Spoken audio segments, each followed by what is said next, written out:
आज बहुत ही पावन पुनीत दिन है। 2 दिवसीय कार्यक्रम कबीर निर्णय पारक मंदिर चापरगोटा में हम सब संत गुरुजनों का यहाँ आगमन हुआ। आज परम पूज्य सद्गुरुदेव श्री ज्ञान साहेब जी के जीवन का उनके ही मुखारबिंद से हम लोग जानेंगे कि पूज्य साहेब जी का जीवन किस प्रकार से रहा।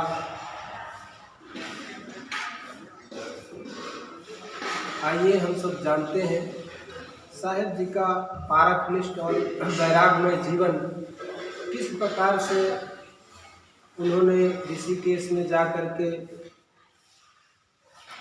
बहुत ही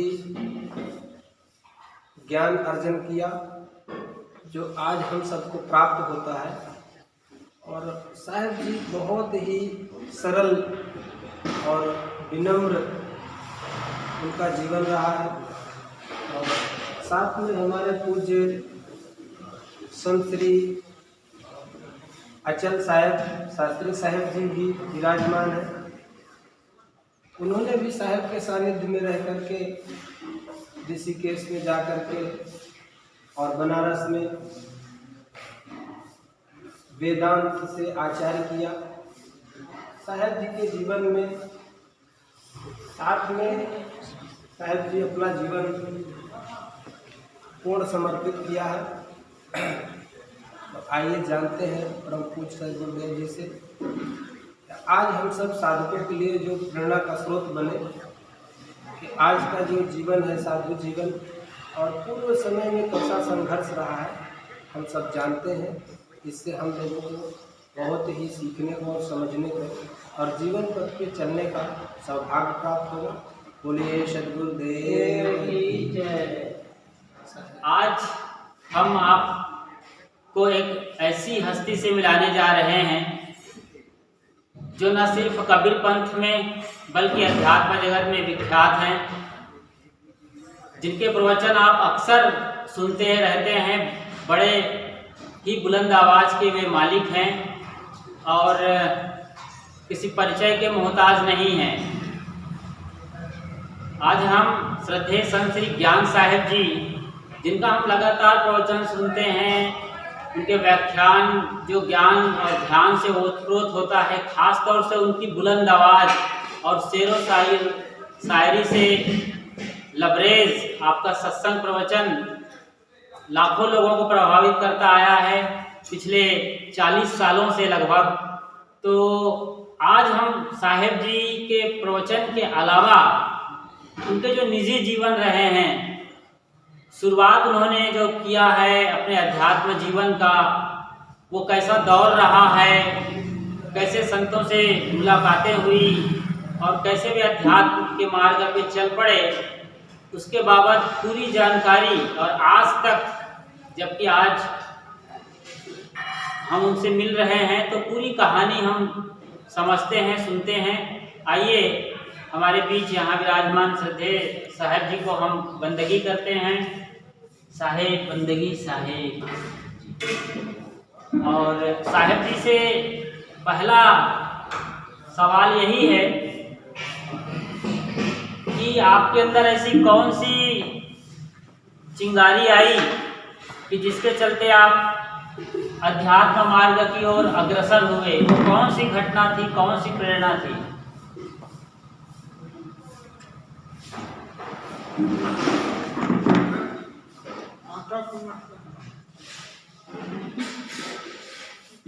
बचपन से ही धार्मिक आस्था से बिल्कुल छोटे कम सबसे पहले हम रामायण पढ़े, हनुमान चालीसा पढ़े। गला अच्छा था, रामायण पढ़ते थे, टीकाकार समझाते थे। श्री कबीर आश्रम बैरी में परम पूज्य सद्गुरुदेव जी विराजमान थे। संयोग से वहाँ पर एक शादी का कार्यक्रम हम गए हुए थे। साहब जी के दर्शन करने मात्र से ही ये संस्कार उठा था कि हमें साधु और वही दीक्षा ली। दीक्षा में हम और सुधार साहब जी थे। सुधार साहब से मैंने कहा कि हमें साधु होना है। ये संस्कार जगह अचानक सदगुरुदेव जी के दर्शन से। आस्था तो बचपन से थी, साधुओं के पास हम बैठते थे, वहाँ पर वैरागी साधु ज़्यादा आते थे, खंजड़ी लेकर भजन गाते थे।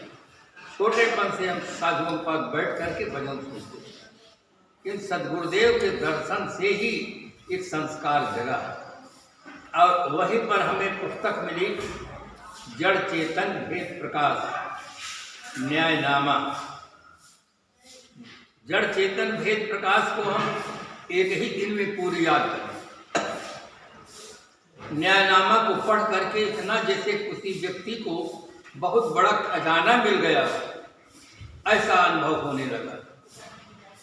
इस प्रकार से 19 वर्ष की अवस्था में इधर हमें आना हुआ सदगुरुदेव के साथ।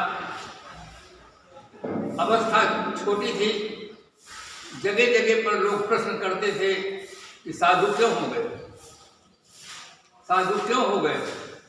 मेरे जीवन में 3 प्रश्न बहुत पूछे गए। एक साधु होने का कारण पूछा गया, दूसरा पूछा गया कि सभी लोग साधु हो जाएंगे तो संसार कैसे चले। तीसरा प्रश्न पूछा गया कि सब जीव मुक्त होकर के कहाँ रहेंगे। ये 3 प्रश्न बहुत पूछे गए। पहले इतनी सुविधाएं नहीं थी। गुरुदेव जी के साथ हम अपना आसन श्री श्रद्धेय साहब जी का आसन लेकर के पैदल चलते थे।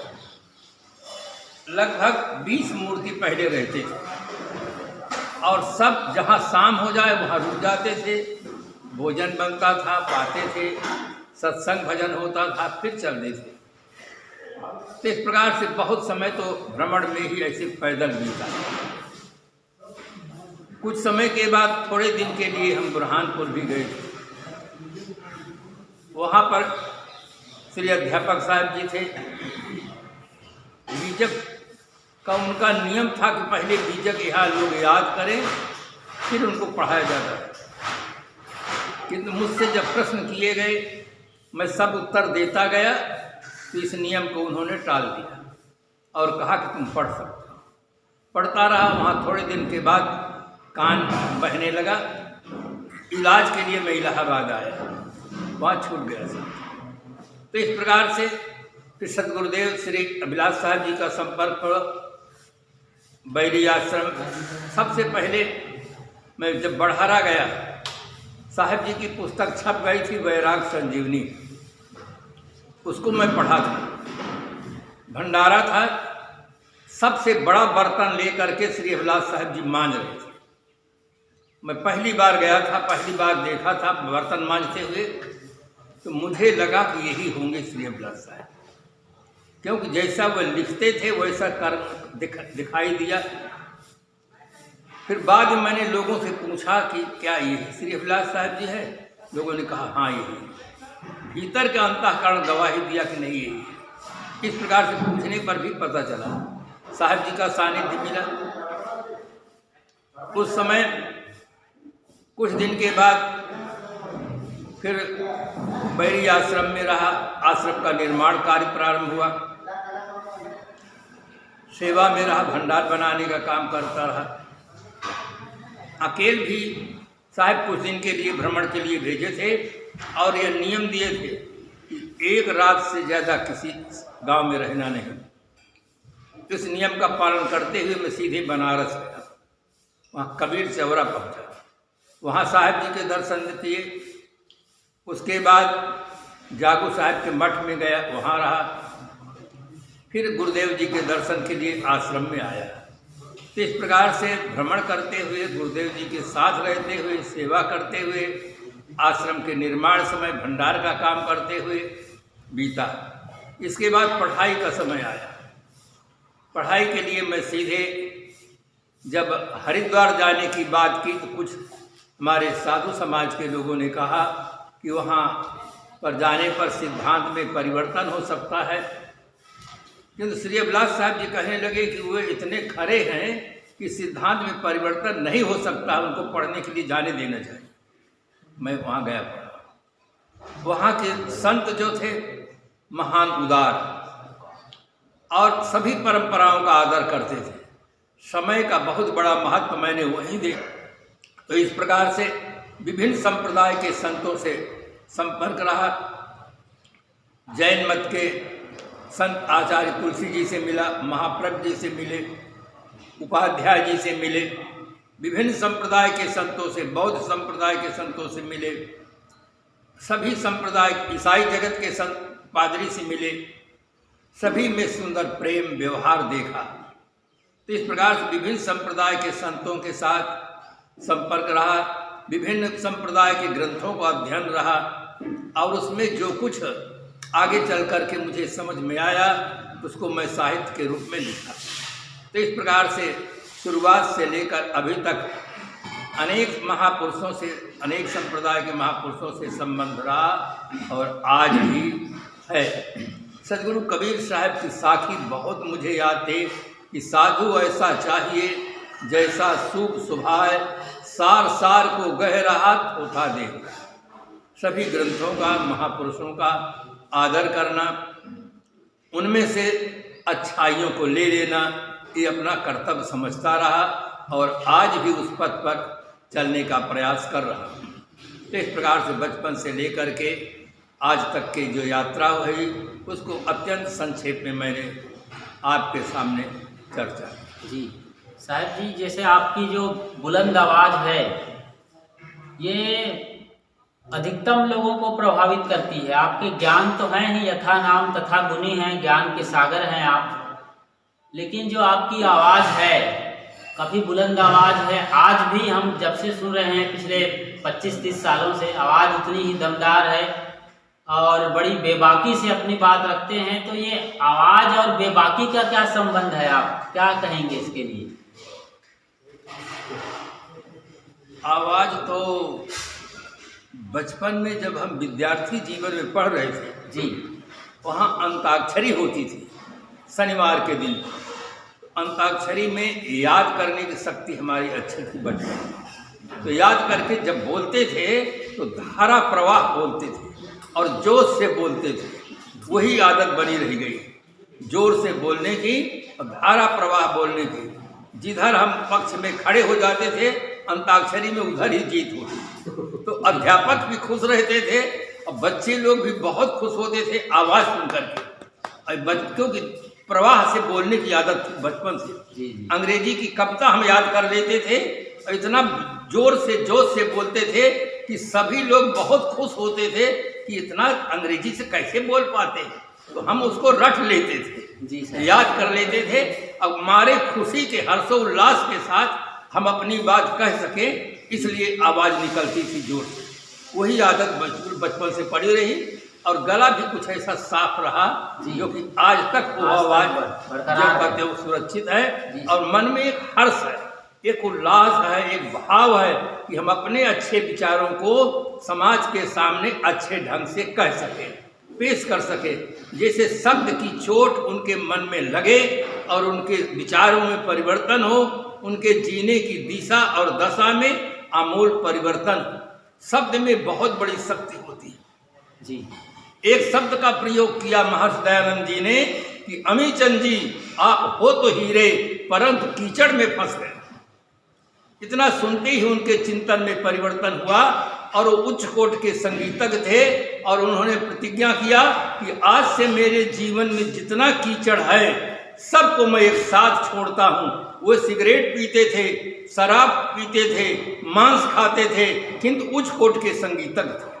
उस दिन से सब विकारों को छोड़ दिए और उनके जीवन में परिवर्तन हो गया और अंत में वो संन्यास ले लिए। शब्द में बहुत बड़ी शक्ति निहित है, इसलिए मेरे मन में एक उल्लास होता है, हर्ष होता है कि ऐसे शब्दों का प्रयोग किया। जैसे बंदूक की गोली है, अगर आप बंदूक में भर करके मारते हैं, राइफल में भर कर मारते हैं तो दीवार को आर पार कर जाती है। उसी गोली को अगर हाथ में लेकर आप मारे दीवार में तो कभी ऐसा संभव नहीं। इसी प्रकार से जब सजीव मूर्ति के साथ व्यवहार होता है, वो वाणी निकलती है तो उसका प्रभाव दिल दिमाग पर बहुत गहरा पड़ता है। इसलिए मेरे मन में हर्ष होता है, उल्लास होता है और लोगों के ऊपर सुंदर भाव होता है कि अच्छी बात इनको कैसे समझाया जाए, कैसे बताया जाए तो इस प्रकार से हो सकता है। इस वाणी का प्रयोग मैंने एक बहुत बड़े सम्मेलन में किया। वैष्णव संप्रदाय का सम्मेलन था, रामायण का मानस यज्ञ था। उसमें मैंने 2 शायर का प्रयोग किया। सतावे जो गरीबों को उसे शैतान कहते हैं, गरीबों की करे रक्षा उसे भगवान कहते हैं। हविस की हविस इंसान को हैवान बना देती है, हविस की चोट इंसान को इंसान बना देती है। अगर हविस से बचे जीवन भर तो इंसान को भगवान बना देती है। वैष्णव संप्रदाय के संत उस दिन से हमारे पीछे लगे और बहुत इस प्रकार से साथ में रहे और उन्होंने कहा, प्रबंधक महोदय कि जहाँ कहीं सम्मेलन होगा मैं आपको आमंत्रित करूँगा। क्योंकि कबीर पंथ के संत बहुत सुंदर ढंग से रामायण जानते हैं और समझाते हैं। तो इस प्रकार से वाणी का प्रयोग सफल रहता है। इसलिए मेरे मन में ये भाव बना रहता है कि अपनी बातों को साफ शब्दों में, अच्छे शब्दों में कहा जाए जिससे उनका मानस जगत सुंदर बने। साहब जी बता रहे थे कि आप जो सोचते हैं, जो आपके अंदर फीलिंग आती है, अनुभव, उसको बहुत ऊर्जा के साथ और आनंद के साथ प्रेषित करने में साहब जी को खुद ही बड़ी सुखानुभूति होती थी। एक भीतर से गदगद हो जाते थे साहब लोगों को देखकर, उनकी बातों को जब वो सुनते थे तो साहब के अंदर ये प्रेरणा अपने आप जागृत हुई और साहब खुल करके अपनी बात बढ़िया बुलंद आवाज और बुलंद अंदाज में आज भी कर रहे हैं, करते रहे हैं और करते ही रहेंगे। एक बड़ी बात हम यहाँ पर ये जानना चाहेंगे कि जो आपके प्रवचन हैं वो तो एकदम साफ सुथरे होते हैं, चोटदार होते हैं, गंभीर भी है, हंसाने वाले भी हैं, लेकिन ये प्रवचन की शैली आपने अपने से सीखा या किसी ने सिखाया? ये कैसे प्रेरित हुए इस शैली को जो आपकी अलग ही मिसाल कायम करती है ये शैली सभी संतों में? तो मुझे जी बचपन से ये थोड़ा सा विद्यार्थी जीवन से ही अपने आप प्रेरणा मिली। मुझे खुशी बहुत होती थी जब मैं बोलता था अंताक्षरी में, मीटिंग में, तो मुझे इतनी खुशी होती थी। तो धारा प्रवाह बोलने की, जोश से बोलने की स्वतः अंतःकरण से प्रेरणा मिली और उसी का प्रयोग मैं करता रहा। अहमदाबाद बड़ौदा में था, एक शायर उन्होंने कहा कि मैं 1.5 लाख रुपया खर्च किया हूँ, शेर शायरी वालों को आमंत्रित किया हूँ और बहुत अच्छा कार्यक्रम रहा। तो मैं एक नेताजी के साथ गया था, मैंने कहा मेरी भी 1-2 बात सुने। कह सुनाइए। मैं वहाँ पर बोला, यूँ तो हर दिल किसी दिल पे फिदा होता है, यूँ तो हर दिल किसी दिल पे फिदा होता है, प्यार करने का मगर जुदा असर होता है। आदमी लाख संभलने पर भी गिरता है, झुक के जो उसे उठा ले खुदा होता है। इतना सुन करके वो व्यक्ति तुरंत कॉपी मंगाया और नोट किया कि ऐसा तो एक भी मुझे कोई सुनाया नहीं आता। तो इस प्रकार से मेरे अंदर खुशी बहुत होती थी जी। जब लोगों से बात करता तो मुझे अंदर से उत्साह होता है, प्रेरणा मिलती है और मुझे खुद बहुत आनंद आता है अपनी बात को साफ साफ कहने में। आपकी एक प्रसिद्ध किताब है, ऐसे तो कई किताबें हैं, 4 या 6 किताबें अब तक कितनी हो गई साहब जी? 9 किताबें हैं।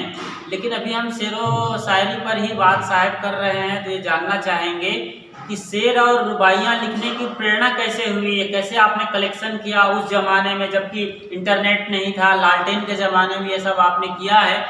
तो हमारे लोगों को बताएं आप कि कैसे प्रेरणा हुई और कैसे आपने इतना बढ़िया संकलन कर लिया जो काफ़ी चर्चित है और आज भी काफ़ी मात्रा में बिकती है।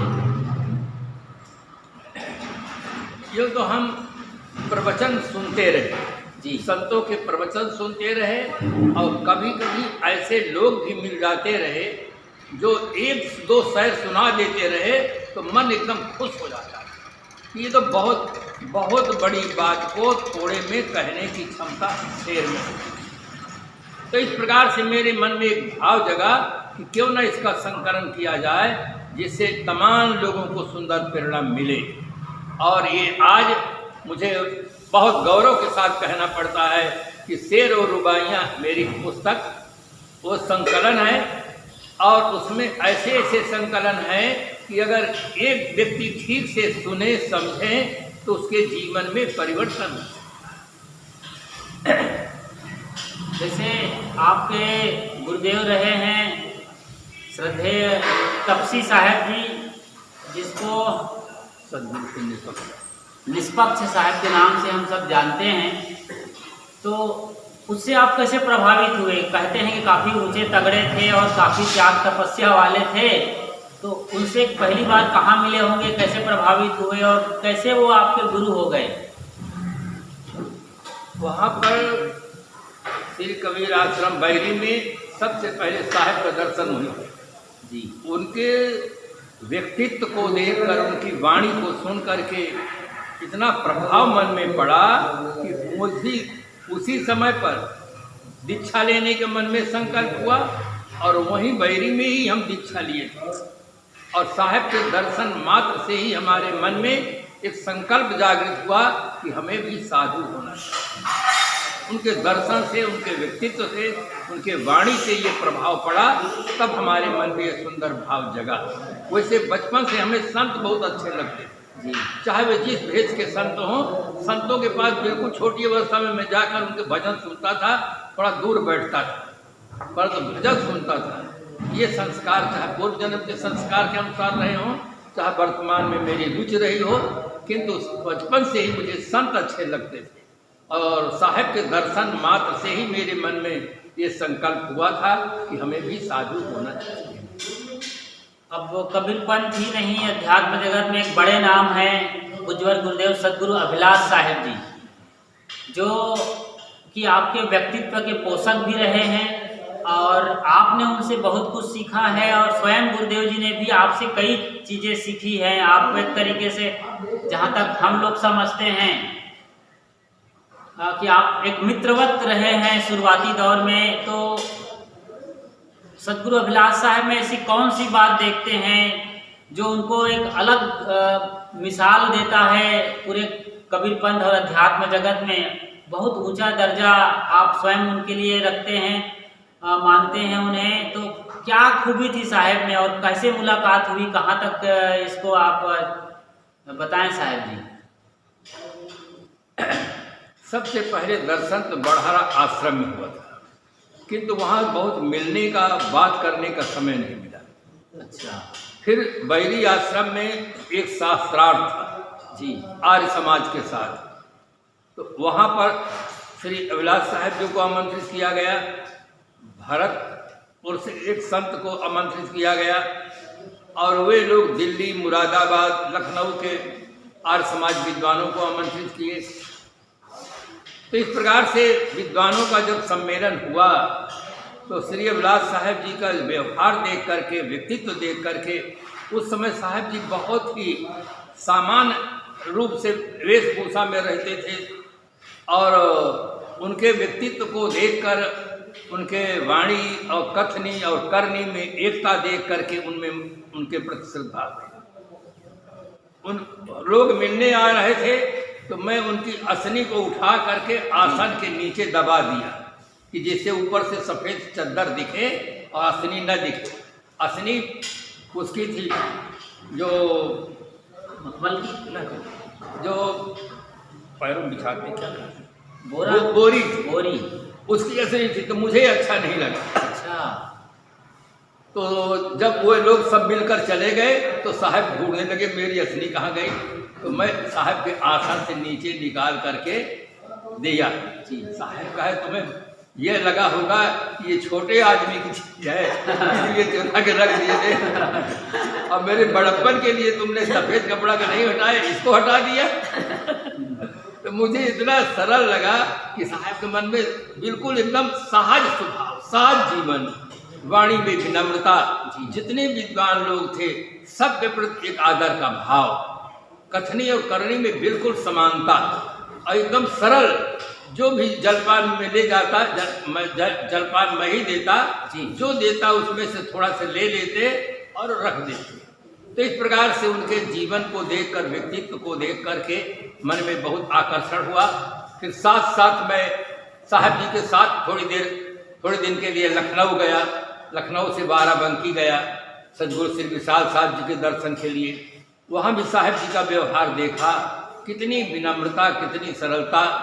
सदगुरु श्री विशाल साहब जी के खड़ाहूँ रखे थे और साहब जी आसन पर बैठे थे। साहब जी बंदगी करके खड़ाहूँ का है इस प्रकार से धो करके चढ़ोदक ले। मुझे देख कर साहब जी के व्यक्तित्व जीवन को देख करके बहुत प्रेरणा मिलती। कुंभ मेला में थे, मैंने कहा साहब जी ये महामंडलेश्वर है, सब परिचित है, आप मंच पर चले। मंच पर बैठे। साहब कहे नहीं, अब तुम अपनी असली बिछाओ, मैं अपनी असली बिछाता हूँ। यही सबसे पीछे बैठेंगे और जब चाहेंगे तब उठ के चल देंगे। वहाँ जाएंगे तो मर्यादा का पालन करना होगा। जब तक कार्यक्रम बंद नहीं होगा तब तक उठना संभव नहीं होगा, इसलिए यहीं रहो। इतने महान व्यक्ति होकर सबसे पीछे, भक्तों से भी पीछे जमीन पर अपनी अपनी असली बिछा के हम लोग बैठे और साहब कथा सुने, उसके बाद चल दिए। तो इस प्रकार से उनके जीवन से बहुत कुछ प्रेरणा मिली। बोलने में सांप्रदायिक कटुता के शब्दों का प्रयोग नहीं होना चाहिए। सरल जिन बातों में आपस में तालमेल हो उन बातों की चर्चा करनी चाहिए, जिससे कि आपस में प्रेम की बहुत जरूरत है। प्रेम हो, समता हो, जीवन में सद्गुणों का आदान प्रदान हो, इसकी सबसे ज़्यादा आवश्यकता है। दर्शन पक्ष में सबका एक सिद्धांत कभी न था, न है, न होगा, किंतु आचार पक्ष में सबके साथ सुंदर बर्ताव, प्रेमपूर्ण व्यवहार, इसकी बहुत बड़ी आवश्यकता है। जैसे विभिन्न नदियाँ समुद्र में आकर मिल जाती हैं, इसी प्रकार से विभिन्न संप्रदाय मानवता में आकर मिल जाते हैं। मानवता सबका मिलन केंद्र बिंदु। तो इस प्रकार से साहब जी के द्वारा बहुत सुंदर सुंदर प्रेरणा मिली जीवन जीने में, और अनेक प्रकार से उनका उपकार रहा। सबसे बड़ा उपकार तो सदगुरुदेव जी, सदगुरु श्री निष्पक्ष साहब जी का, उसके बाद सदगुरु श्री अभिलाष साहब जी का, फिर श्री प्रेम साहब जी और सदगुरु श्री विशाल साहब जी का जो साहित्य है उसको पढ़कर मन में बहुत खुशी हुई। एकदम शांत, अपना विधि पूर्वक चिंतन, अपने सिद्धांत का, जड़ चेतन का अच्छी तरह से बंध मोक्ष का निर्णय करते हुए और समाधान देते रहे। पर मत की ओर उन्होंने बहुत ध्यान नहीं दिया। तो इस प्रकार से स्वमत के प्रतिपादन में ही अपने जीवन को पूरा किया और अपने जीवन का अच्छी तरह से समर्थन दिया। तो इस प्रकार से संतों के द्वारा बहुत कुछ सीखने का, सुनने का, समझने का सुअवसर मिला है। अभी आपने कुंभ मेले का जिक्र किया। कुंभ मेला भी आपके साथ कुंभ मेले का बड़ा संबंध है, काफ़ी पुराना रिश्ता है। आप उस दौर में लालटेन के ज़माने में कुंभ मेला आयोजित होता था, वहाँ आप कैंप लगाते रहे अपने गुरु भाइयों के साथ, बड़े संत गुरुजनों के साथ। फिर सदगुरु अभिलाष साहब का भी कैंप लगना शुरू हुआ। तो कुंभ मेले से संबंधित कुछ ऐसी चीज़ें बताएं कि कुंभ मेला में कबीर साहब को कैसे आप लोग लगाए और क्यों ऐसी स्थितियां आई कि कुंभ मेला में भी सत्संग का मेला का आयोजन होना चाहिए। जी, हमारे पूज्य गुरुदेव जी पहले वैष्णव परंपरा में थे जी, और महान तपस्वी थे। तो कुंभ मेले में जाया करते थे, देखते थे और सब प्रकार के व्यक्तियों का आदर करते थे। तो साहब के मन में एक भाव जगा कि हम कबीर पंथ में जब आए हैं तो कबीर पंथ में भी कुंभ मेला में जाना चाहिए और वहाँ पर अपना क्षेत्र लगाना चाहिए। हमारे भक्तों को बाहर न रहना पड़े, अपने छावनी में आकर के रहें और अपने स्वतंत्र विचार अपने भक्तों को देते रहें। और समाज की सेवा, इस भावना को लेकर के पारक सिद्धांत में सबसे पहले परम पूज्य गुरुदेव सदगुरु श्री निष्पक्ष साहब जी कुंभ मेला लगाए। और कुछ लोग आलोचना भी किए जी, कहने लगे कि ओ पारखी होकर के भी कुंभ मेला लगाते हैं। मैंने कहा एक बार आप आ करके देखिए। जब आ करके देखे और सभी संप्रदाय के संतों का दर्शन, प्रवचन, कार्यक्रम सुने तो उन्हें लगा ऐसा कि मानो धरती पर स्वर्ग उतर आया। जहाँ जाते थे हाथ जोड़कर लोग भोजन पाने के लिए आग्रह करते, इतनी सेवा होती। कुंभ मेला के व्यवहार को देख करके सभी लोग प्रशंसा करने लगे। तो इस प्रकार से गुरुदेव जी इलाहाबाद और हरिद्वार में क्षेत्र लगाना प्रारंभ किए। फिर हम सब लोग निर्णय लिए कि जब बड़े साहब जी का शरीर पूरा हो जाएगा तो श्री अभिलाष साहब जी को इस क्षेत्र लगाने को श्रेय देंगे कि साहब जी क्षेत्र लगाए। तो साहब जी क्षेत्र लगाते रहे, कहीं कहीं हम लोग भी लगाते रहे, तो दोनों छावनियाँ मिल करके इस प्रकार से कुंभ मेला में कार्यक्रम करते रहे। प्रेरणा मिली सदगुरुदेव जी को कुंभ मेला में वैरागी जीवन में। जब वैरागी वेश में थे तो कुंभ मेला में जाते थे, देखते थे किस प्रकार से लोग अपने अपने संप्रदायों का प्रचार करते हैं और समाज की सेवा करते हैं। सेवा का भावना लेकर के हमारे गुरुदेव जी पहले कुंभ मेला इलाहाबाद में लगाए, फिर इसके बाद हरिद्वार में लगाए। जी, अभी साहब जी को आप में से अधिकतम लोग जो पुराने कबीर पंथ से जुड़े हैं जानते हैं, सुनते हैं। आपके घर आंगन में पूज्य श्री साहब जी अपनी मंडली के साथ गए हैं। अभी साहब जी की उम्र कितनी हो रही साहब जी? 81 बरस के हैं साहब जी और शरीर से पूरी तरीके से स्वस्थ हैं। थोड़ी सी आँखों की समस्या है जिसका लगातार साहब जी इलाज करवा रहे हैं। आप सबका सहयोग है, आप सबका प्रेम है। तो साहब जी की आंखें अभी भी दुरुस्त हैं, फिर भी थोड़ी सी कमजोरी आई है आंखों के लिए। साहब को महीने में कम से कम 1 इंजेक्शन लगवाना ही होता है, वो लगवाते आ रहे हैं और आप सबका अच्छा सहयोग रहा है। आप सब और भी साहब जी के स्वास्थ्य को सदैव उत्तम और बरकरार रखने के लिए सहयोग करते रहें। जब भी आपके क्षेत्र में साहब जी आएँ या साहब जी का आश्रम गुजरात में है, करखड़ी, बड़ौदा के पास करखड़ी में एक बड़ा भव्य आश्रम का निर्माण हुआ है, जहाँ पर आपके साथ श्री अचल साहब जी रहते हैं। आप उसके अलावा पीछे अचल साहब जी हैं और श्री महेंद्र साहब जी हैं। आप 2 खास मूर्ति साथ में रहते हैं और बाकी संत गुरुजन आते रहते हैं आपके आश्रम में। और लगातार साहब जी का कार्यक्रम भारत के विभिन्न प्रांतों में बना रहता है और अभी भी साहब जी उसी ऊर्जा और उत्साह के साथ अपना कार्यक्रम दे रहे हैं। ये बड़ी खुशी की बात है कि तबीयत लाचार होने के बावजूद बीच बीच में लाचारी आ जाती है, फिर भी कोई ऊर्जा और जोश में कोई फर्क नहीं पड़ता। साहब जी अभी भी विराजमान हैं और शरीर पूरी तरीके से स्वस्थ है। आँखों की थोड़ी सी बात छोड़ दी जाए तो, और आँखों की बढ़िया इलाज हो रही है, वो भी दुरुस्त हो रहे हैं और बेहतर करने के लगातार साहब जी सोच रहे हैं, समझ रहे हैं, डॉक्टरों से मिल रहे हैं। तो साहब जी से हम अभी बात कर रहे हैं, थोड़ी 2-4 कुछ और बातें पूछ लेते हैं थोड़े में चलते चलते कि अभी जो नौजवान साधक हैं कबीर पंथ में या और भी किसी पंथ में, साहब जी उनके लिए, हमारे जैसे के लिए भी 2 शब्द आशीर्वचन के रूप में कहें साहेब बंदगी साहब।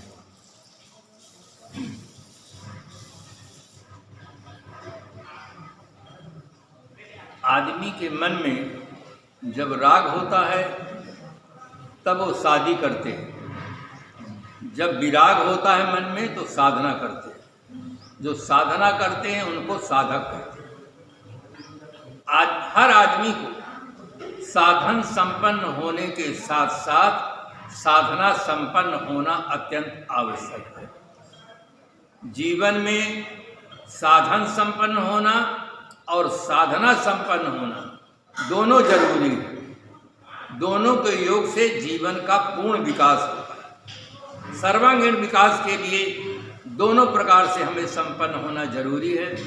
जो साधना संपन्न संत हैं, साधक हैं, उन्हें सबसे पहले कुसंग से बचना चाहिए। सदग्रंथों का अध्ययन करना चाहिए। अच्छे से समय निकाल करके अच्छे ग्रंथों का अध्ययन करना चाहिए और उसमें कोई सांप्रदायिक सीमा नहीं होनी चाहिए।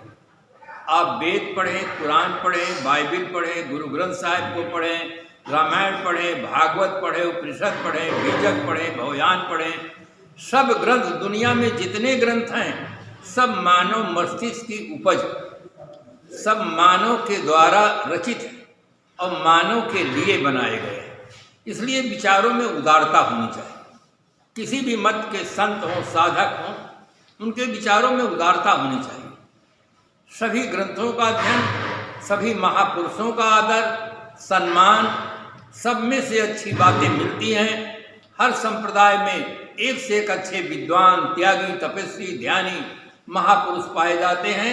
इसलिए संप्रदाय निरपेक्ष होकर के चिंतन करना चाहिए जो समग्र मानव जात के लिए उपयोगी हो। तो इस प्रकार से संत समाज के प्रकाश स्तंभ, प्रेरणा स्रोत। अगर संत समाज को सुंदर दिशा देते हैं तभी आदमी निर्मल जीवन, पवित्र जीवन जीने का सौभाग्य प्राप्त करता है। इसीलिए महाराज गोस्वामी जी ने रामायण में लिखा, भूम जीव संकुल रहे, गए शरद ऋतु पाए, सतगुरु मिले जाए जिन संशय भ्रम सताए। जब तक सदगुरु नहीं मिलते हैं तब तक संशय और भ्रम ये दूर नहीं होता।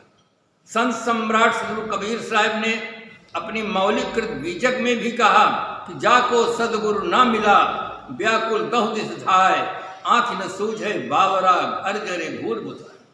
जब सदगुरु मिलते हैं तभी भ्रम और संशय ये निर्मूल होते हैं। इसलिए सभी साधकों को अच्छी तरह से जड़ चेतन का, आत्मा अनात्मा का, बंध मोक्ष का अच्छी तरह से चिंतन होना चाहिए, निर्णय होना चाहिए और उसके अनुरूप जीवन भी होना चाहिए। तो इस प्रकार से जो साधक हैं वास्तव में वो समाज के लिए आलोक है, प्रकाश स्तंभ। उनके जीवन को देख करके दूसरे लोगों के मन में सुंदर प्रेरणा मिलती है। एक तरफ संसार को धारा को हम जब देखते हैं, अनेक दुर्व्यसनों के, वासनाओं के लोग शिकार हैं, लाचार से जीवन जीते हैं। जब संतों के जीवन, शास्त्रों का जीवन देखते हैं, निर्मल जीवन, निर्विकार जीवन, उनके मन में बड़ा आश्चर्य होता है, प्रभाव पड़ता है कि कैसा जीवन है, कितना निर्मल जीवन है, हम लोग कैसे जीवन जी रहे हैं। इसलिए साधकों को अधिक से अधिक स्वाध्याय करना चाहिए, कुसंग से हटना चाहिए, सद्गुरु संतों की उपासना करनी चाहिए, जिससे हमारे जीवन की सुरक्षा रहे। जब तक जीवन है तब तक सावधानी की आवश्यकता है, सद्गुरु संतों के आधार की आवश्यकता है, त्याग तप में जीवन की आवश्यकता है। इस प्रकार से नई पीढ़ी को अच्छी तरह से अध्ययन करना चाहिए और समाज को वो देन देना चाहिए, जिससे समाज एक सही दिशा पा करके पवित्र जीवन, निर्मल जीवन जीने का सौभाग्य प्राप्त करे। हर आदमी राष्ट्र के लिए एक अच्छा नागरिक बन सके, परिवार के लिए एक अच्छा सदस्य बन सके, ऐसी उनको सुंदर प्रेरणा देनी चाहिए, जिससे समाज में सुव्यवस्था हो, शांति हो। ये संतों का बहुत बड़ी जवाबदारी है। संत समाज के लिए अपना पूरा जीवन समर्पित करते हैं। इसलिए नई पीढ़ी को इस दिशा में खूब परिश्रम करना चाहिए, जिससे आप करें और उनको तारें। साहिब जी, एक सेकंड साहिब जी, आपने एक बहुत बढ़िया बात बताई है कि अभी अध्ययन करना चाहिए, अब स्वयं का भी और बाहर के जो ये ग्रंथ हैं और साहित्य है और पूरी दुनिया का अध्ययन होना चाहिए एक तरीके से, बाहर जो भी है। तो आप 10वीं पास रहे हैं, उसके बाद हरिद्वार में जाके अध्ययन किया, तो आपने जो अध्ययन किया है तो किस तरीके से अध्ययन किया आपने, कैसे वहाँ जाने की प्रेरणा मिली, और क्या मतलब कई बार आपके जीवन में भी असफलता हाथ लगी होगी, जिसको आपने कैसे सफलता में बदला। और इतना बढ़िया अध्ययन है आपका, पूरा साहित्य जगत, रामायण में तो आप पहले से ही सिद्धहस्त थे, बाद में संस्कृत ग्रंथ पढ़े, तो थोड़ा बताएं हमारे नए साथियों को, जो नए साधक हैं, जो नए प्रवक्ता के रूप में आ रहे हैं, तो कैसे ये दौर रहा है, कैसे सीखा, कहाँ तक उसको आप ले गए और आज ये स्थिति है। हम चाहे विद्यार्थी जीवन रहा हो जी, चाहे संत समाज में आकर अध्ययन किए हों, सबसे पहले हम धार्मिक ग्रंथों का अध्ययन करते हैं। सबसे पहले हम बीजक का पाठ करते थे, गीता भी रखते थे, रामायण का गुटका भी रखते थे। पहले धार्मिक ग्रंथों को पढ़ते थे, कोर्स के ग्रंथों को बाद में पढ़ते थे, और इतना अधिक पढ़ते थे कि जब प्रथमा हम पास किए संस्कृत में जी, तो हमारा नंबर आया बनारस विश्वविद्यालय से, उसमें वजीफा मिलता था। वो BHU जिसे बोलते हैं वो साहिब जी? हाँ, वो मिला। अच्छा। परंतु हम विद्यालय वहाँ छोड़ दिए अच्छा परमार्थ निकेतन आ गए ऋषिकेश। जी तो जो चालाक लोग थे वो सब लोग जिनका नंबर हमसे कम था उस विद्यालय में दे दिए और हमारा छोड़ दिए। फिर हम कोई कानूनी कार्रवाई नहीं किए कि चलो छान लो, जी कागज हमारे पास है प्रमाणिक, परंतु वहाँ के जो प्रबंधक थे वो सब अपने ऊपर से अधिकारियों से मिल करके अपने ले लो। पढ़ते थे हम, कभी कभी एक एक महीना तक हम गेट के बाहर नहीं निकलते थे। अब खूब अध्ययन करते थे, समय का पूरा उपयोग करते थे और जहाँ तक परीक्षा देते रहे फर्स्ट डिवीजन में पास होते थे। विद्यालय की बात अलग रही, किंतु सब हमारे साथ अनेक संप्रदाय के लोग थे, अनेक प्रांत के लोग थे। इतना अच्छा संबंध रहा सबके साथ कि कभी किसी से कोई विरोध की बात नहीं। तो इस प्रकार से वर्षों तक साथ में रहते हुए अनेक संप्रदाय के लोगों के साथ विद्यार्थी जीवन में और आश्रम के नियम का पूर्णतः पालन करते हैं।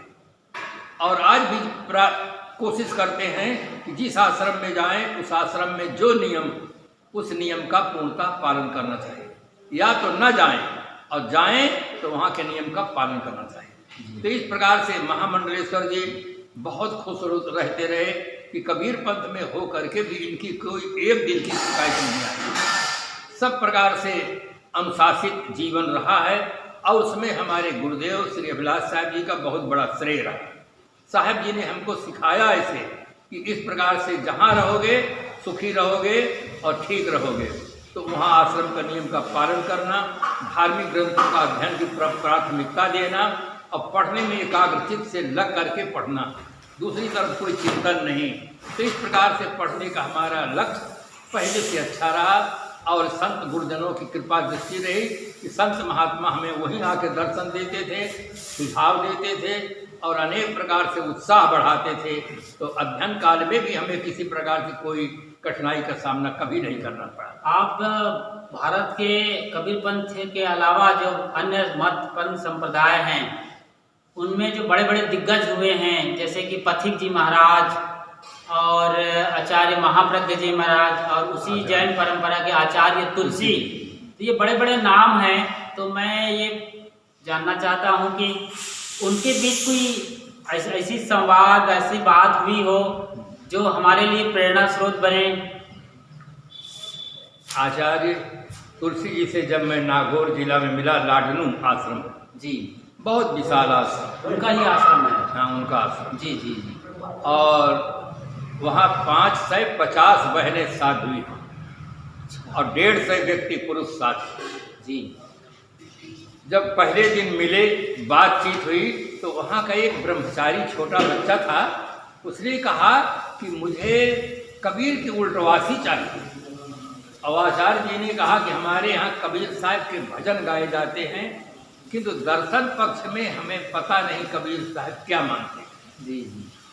फिर एक शब्द बाद में दोहरा दिए कि कबीर साहब तो निर्गुण ईश्वर को मानते थे। तब मुझे फिर बोलना पड़ा कि महाराज श्री कबीर साहब का मौलिक ग्रंथ बीजक है।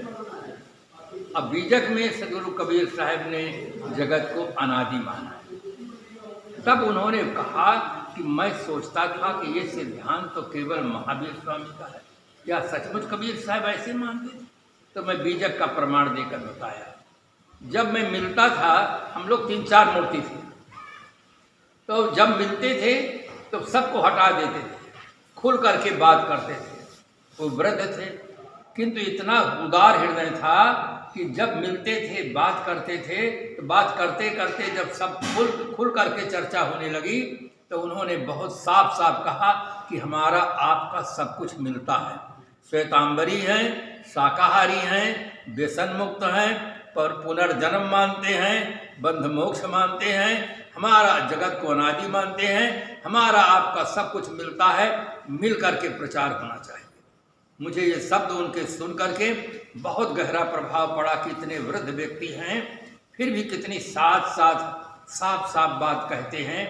और कहते हैं अपने आचार्य से कि आप कहेंगे कि हम वहाँ मिलाइए किसी प्रकार से, क्योंकि हम तो पैदल चलते हैं और आप सब गाड़ी से चलते हैं, तो मिलाइए किसी समय। तो इस प्रकार से आचार्य जी से संपर्क रहा, महाप्रभु जी से संपर्क रहा, उपाध्याय जी से, देवेंद्र मुनि जी से संपर्क रहा। हम वहाँ राजस्थान में थे, वहाँ चतुर्मास था। विश्व हिंदू परिषद के लोग मिलाए कि आप कबीर पंथ के हैं, वो जैन परंपरा के हैं, दोनों मिल करके एक मंच पर बोले तो अच्छा प्रभाव पड़ेगा। हम स्वीकार किए, वो भी स्वीकार किए, उनसे मिले, बहुत खुशी हुई दोनों पक्ष में, और एक साथ साथ कार्यक्रम हुआ। तो इस प्रकार से विचारों में उदारता होनी चाहिए। सांप्रदायिक पक्ष कुछ नहीं होना चाहिए। संप्रदाय भिन्न भिन्न होते हैं, मान ग्रंथ भिन्न भिन्न होते हैं, महापुरुष भिन्न भिन्न होते हैं, किंतु सत्य भिन्न भिन्न नहीं होता है। सत्य एक होता है, सार्वभौम होता है, सार्वदेशिक होता है, सार्वकालिक होता है। इसलिए हमारी आस्था सत्य में होनी चाहिए। इस प्रकार से विचारों में उदारता रहे तो सभी संप्रदायों के साथ तालमेल खूब अच्छी तरह बैठता है। अध्ययन काल में सन्यासी आश्रम में, हम सन्यास आश्रम में जाकर पढ़ते रहे। तो इस प्रकार से सभी महापुरुषों का दर्शन करने का, उनकी वाणी श्रवण करने का, उनके साथ जीवन जीने का सुअवसर मिला, और वही उसी का प्रभाव जीवन में है कि आज भी हम किसी भी संप्रदाय के संत हों, विद्वान हों, सरल हों, सहज हों, सबसे मिलते हैं, सबसे साथ तालमेल बैठाकर प्रेम से जीवन जीते हैं। कबीर पंथ में जैसे कि मान्यता है साहब जी, कबीर पंथ या कबीर सदगुरु कबीर साहब की वाणी जो बीजक है और सार बानियाँ हैं, उसमें सार सत्य है सभी तरह का से अध्यात्म का और व्यवहारिक जगत का। तो जो अन्य मत पंथ और संप्रदाय हैं, उनके जो धर्मगुरु हैं या उनके अनुयायी हैं, उन लोगों को सदगुरु कबीर साहब की वाणी या कबीर पंथ में बात कुछ हजम नहीं होती, कुछ जमती नहीं है। लोग कहते हैं कि कबीर साहब तो कोई भगवान नहीं मानते, कोई कर्ता धर्ता नहीं मानते। तो इन सब बातों के बीच आप सदगुरु कबीर साहब की जो वाणियाँ हैं, उनके जो संदेश हैं, उनको आम जनता के लिए कैसे सरल और सुगम बनाना चाहेंगे जी? सच्ची घटना है डीसा शहर की। कुछ संत कहीं रहे होंगे, मूर्ति पूजा का विरोध किए, खंडन किए जी। मेरा कार्यक्रम सब्जी मार्केट में था, और जिनका विरोध हुआ था उनकी भी दुकान वहीं थी।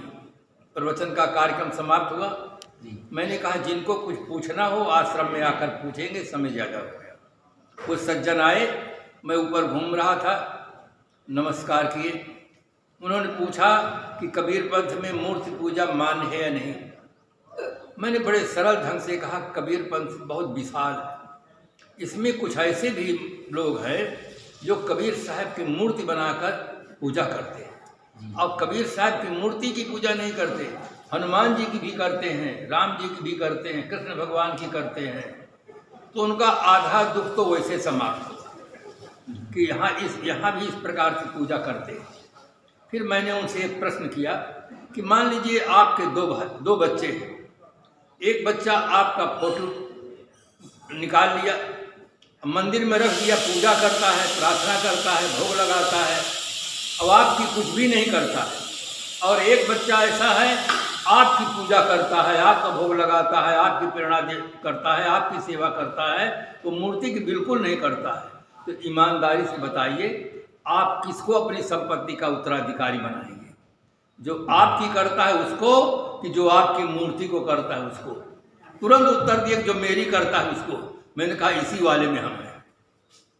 इतना खुश हुए और कहने लगे कि साहब कल हमारा भंडारा होना चाहिए। मैं स्वीकार कर लिया। उनके मित्रों ने कहा साहब ये तो बहुत विरोधी आदमी था, भंडारा कैसे कर रहा है? मैंने कहा इसी से पूछिए। उनको साफ साफ बोध हो गया कि सजीव मूर्ति की पूजा ही वास्तविक पूजा।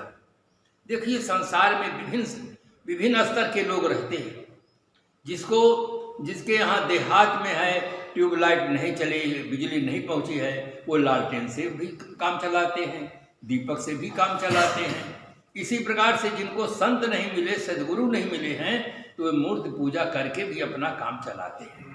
तो इस प्रकार से आदमी को समता पूर्वक व्यवहार लेना चाहिए। सजीव मूर्ति आपको विरोधजनक बात न करके सदगुरु कबीर साहब के चिंतन में देखिए। उन्होंने कहा पूरब दिशा हरि को बासा, पश्चिम अल्लाह मुकामा, दिल में खो दिलय में खोजो इहे करीमा रामा। कबीर साहब राम को भी मानते हैं, भगवान को भी मानते हैं, किंतु बाहर नहीं, भीतर मानते हैं। कबीर साहब, हम कबीर पंथ में हैं, हम भी मूर्ति पूजा करते हैं, किंतु फर्क ये है कि हम सजीव मूर्ति की पूजा करते हैं, आप अपने ढंग से पूजा करते हैं, पूजा हम भी करते हैं। तो इस प्रकार से बीच परक चिंतन होना चाहिए और आपस में प्रेम पूर्वक रहना चाहिए। धीरे धीरे रे मना धीरे सब कुछ हो, धीरे धीरे सत्संग सुनते समझते फिर व्यक्ति को जब बोध हो जाता है तब फिर उनके जीवन में परिवर्तन होता है। कबीर साहब मानते हैं सजीव मूर्ति की पूजा, सदगुरु संतों की उपासना, महाराज श्री राम हमारे पूर्वज हैं और आदर्श हैं। उनके आदर्शों की आज बहुत बड़ी ज़रूरत है। अगर उनके आदर्शों को लोग लेकर जीवन जीते तो गृहस्थी में बहुत कुछ उन्नत करते और बहुत कुछ सुव्यवस्था होती, शांति होती। एक बार एक आदमी कहने लगा कि 2 बच्चे बस डॉक्टर की सलाह मानिए। मैं तुरंत कहा कि 2 बच्चे बस महाराज श्री राम की सलाह मानिए। डॉक्टर की सलाह का क्या महत्व है? 2 बच्चे हो, 4 बच्चे उनके खुद होते हैं और उनके सलाह से नसबंदी ऑपरेशन हो। 2 बच्चे बस महाराज श्री राम की सलाह मानिए, संयम से जीवन जिए। तो इस प्रकार से उनके आदर्शों की जरूरत है। हमारे चिंतन में परिवर्तन की आवश्यकता है। हम अपने पूर्वजों के प्रति सुंदर भाव रखें और उनके आदर्शों को लेने के लिए और उस पर चलने के लिए हमें प्रयास करना चाहिए, जिससे समाज में एकता रहे, संगठन रहे, प्रेम रहे, सुव्यवस्था रहे। हर प्रकार से हमारे चिंतन में उदारता की आवश्यकता है। साहेब जी का हम न तो आभार कर सकते हैं न अभिनंदन, क्योंकि साहेब जी के इस आशीर्वाद से ही हम सब यहाँ व्यवस्थित हैं और अपने साधना मार्ग में लगे हुए हैं। साहेब जी अत्यंत सरल मूर्ति हैं, जहाँ बिठा दीजिए वहीं बैठ जाएंगे, जब कहिए उठ जाइए तो उठ जाएंगे। और ये चीज़ें साहेब ने अपने जीवन के शुरुआती दौर से सीखा है संतों के सानिध्य में, और जो हमारे पूर्वज पुरखे रहे हैं आदर्श उन सब से। और सबसे बड़ी बात साहब अभी कह रहे थे कि समता मूलक होना चाहिए, हमें सबको लेके चलने वाला, जहाँ सार मिले उसको लेकर सबको साथ में लेके चलते हैं। तो न सिर्फ हम कबीर साहब को घर घर पहुँचाएंगे, बल्कि उनके अंदर की अज्ञानता है उसको भी बाहर लाएंगे। बहुत सुंदर उदाहरणों से साहब जी ने अपने जीवन दर्शन को हम सबके बीच में रखा है। मैं आप सब की ओर से साहब जी के पावन चरण कमलों में वंदन करते हुए साहब जी को सादर प्रणाम करता हूँ। साहेब बहुत आभार साहब जी।